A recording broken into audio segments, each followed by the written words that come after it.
sta scatenando tante reazioni e proteste da parte delle associazioni ambientali la vicenda di Lampedusa. La prima è stata Mariamico che per mezzo di un comunicato stampa a firma del dottor Claudio Lombardo afferma come a Lampedusa intendono realizzare all'interno dello specchio acqueo del suo porto un ponte per collegare il Porto Vecchio con il Porto Nuovo in un'area sottoposta a numerosi vincoli di tipo paesaggistico, ambientale e anche archeologico.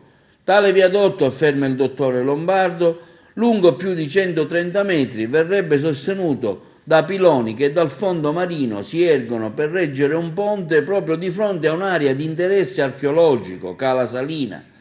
Giova ricordare che l'isola di Lampedusa è vincolata da un piano paesaggistico giustamente restrittivo che non prevede e non può tollerare un'opera che comporta un tale impatto visivo che andrebbe a modificare definitivamente il paesaggio.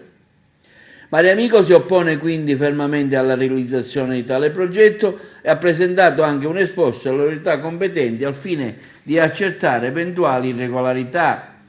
Successivamente anche l'Associazione Italia Nostra si unisce alla protesta, affermando come un ponte inutile che sfregia la bellezza di Lampedusa. Il fatto ha dell'incredibile: nel 2020, in uno dei luoghi dove la bellezza naturalistica e paesaggistica della Sicilia è indiscutibilmente vivida e tangibile, c'è ancora qualcuno che si ostina a concepire e a voler realizzare costosissimi progetti ad altissimo impatto del tutto superflui. A Lampedusa l'amministrazione comunale intenderebbe realizzare un gran ponte lungo 130 metri sul mare per collegare il Porto Vecchio con il Porto Nuovo, per di più di un'area sottoposta a vincoli ambientali, paesaggistici e archeologici.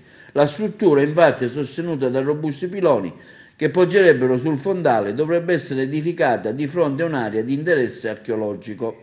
Per Adele Falcetta, responsabile di Italia Nostra di Agrigento, il progetto è vecchio, obsoleto ed è concepito 30 anni fa e la cui utilità è tutta da dimostrare. Italia Nostra sostiene, puntualizzando, che Lampedusa è sottoposta a un piano paesaggistico finalizzato a tutelare e valorizzare l'incomparabile bellezza dell'isola.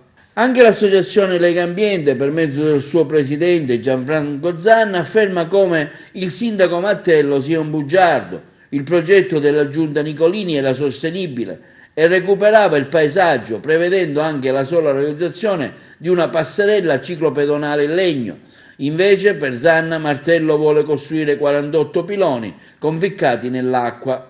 Quel progetto voluto dall'amministrazione Nicolini, che il sindaco ha stravolto, aveva un preciso obiettivo di riqualificazione ambientale e paesaggistica per la fruizione del fronte mare, con un percorso ciclopedonale dalla Guiccia a Cala Francese, attraversando i due porti, il vecchio e il nuovo.